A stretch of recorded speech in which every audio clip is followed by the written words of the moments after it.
क्या आपने कभी सोचा है कि समय की शुरुआत कैसे हुई या उसका अंत कैसे होगा? भारत में हमें युगों की अवधारणा मिलती है जो समय के विशाल चक्र हैं। ये युग केवल अतीत के बारे में नहीं है, ये भविष्य की एक झलक पेश करते हैं। एक विशाल घड़ी की कल्पना करो जिसके कांटे धीरे धीरे घूम रहे हैं। आधुनिक विज्ञान, बिग बैंग और बिग क्रंच के सिद्धांतों के साथ इस प्राचीन ज्ञान को प्रतिबिंबित करता है। अंत में हम इन प्राचीन मान्यताओं और आधुनिक वैज्ञानिक विचारों के बीच आश्चर्यजनक समानताओं पर विचार करेंगे। समय की हिंदू अवधारणा विशाल और चक्रीय है।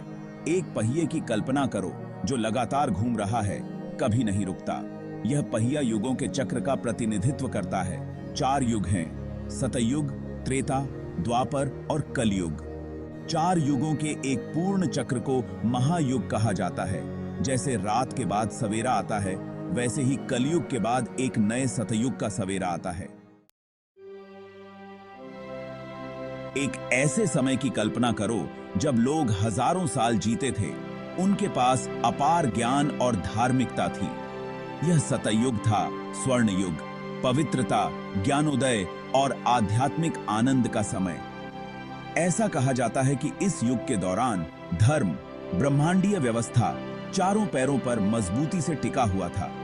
लोग स्वाभाविक रूप से नेक कामों की ओर प्रवृत्त होते थे और कानूनों या दंड की कोई आवश्यकता नहीं थी। ज्ञान सहज था और ध्यान जीवन का प्राथमिक तरीका था। ऐसा माना जाता है कि वेदों, हिंदू धर्म के पवित्र ग्रंथों का प्रकाशन इसी युग में हुआ था। एक ऐसी दुनिया की कल्पना करो जहां हर कोई प्रकृति और एक दूसरे के साथ सद्भाव में रहता था। यही सतयुग का सार है। यह मानवीय क्षमता के शिखर का प्रतिनिधित्व करता है। एक ऐसा समय जब भौतिक और आध्यात्मिक क्षेत्रों के बीच का पर्दा सबसे पतला था। हालांकि सतयुग को एक पौराणिक स्वप्न लोक के रूप में देखना आकर्षक हो सकता है। यह अच्छाई और आध्यात्मिक विकास के लिए हमारी अंतर्निहित क्षमता का एक शक्तिशाली अनुस्मारक के रूप में कार्य करता है। यह हमें आत्म साक्षात्कार के लिए प्रयास करने, अपने वर्तमान युग की चुनौतियों के बीच भी धर्म द्वारा निर्देशित जीवन जीने के लिए प्रेरित करता है।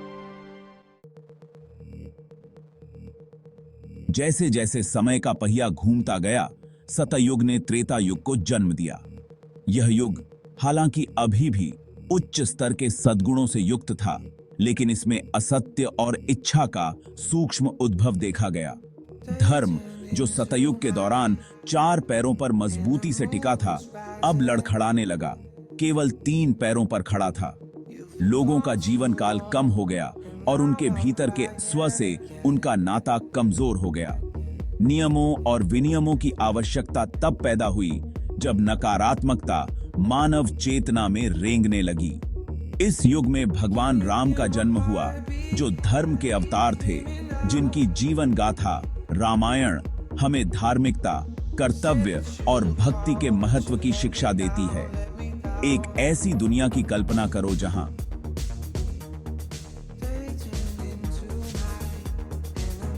चुनौतियों के बावजूद लोग अभी भी उत्कृष्टता और सद्गुण के लिए प्रयासरत थे।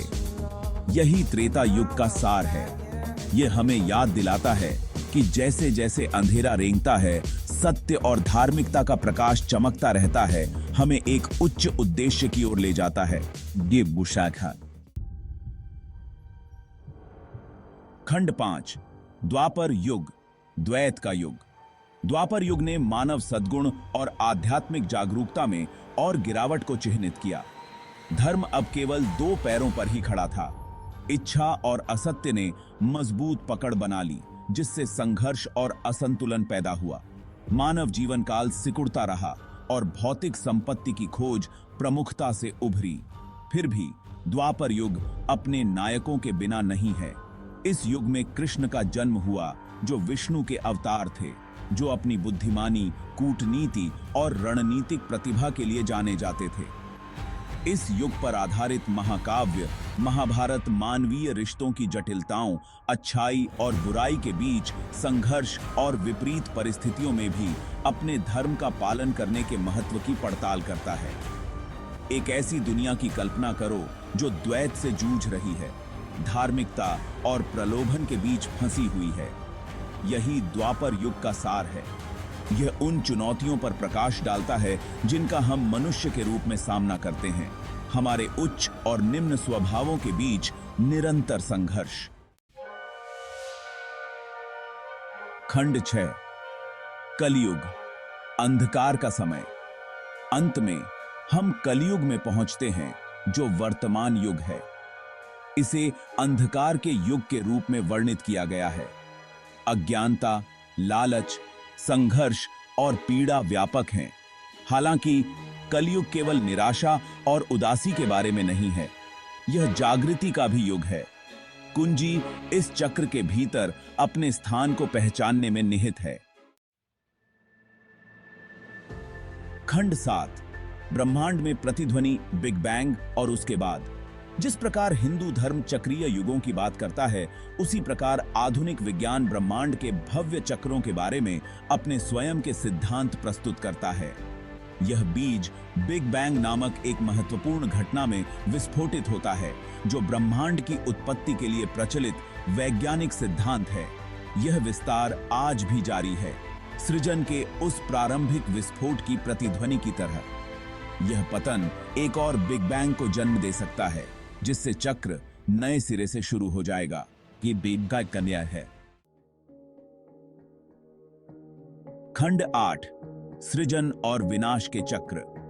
हिंदू ब्रह्मांड विज्ञान और आधुनिक विज्ञान अपने अलग अलग दृष्टिकोणों के बावजूद ब्रह्मांड में चक्रीय पैटर्न के विचार पर एकाग्र होते प्रतीत होते हैं। जिस प्रकार युग आध्यात्मिक और नैतिक विकास के चक्रों को दर्शाते हैं, उसी प्रकार बिग बैंग और बिग क्रंच जैसे वैज्ञानिक सिद्धांत ब्रह्मांडीय सृजन और विनाश के चक्रों का सुझाव देते हैं।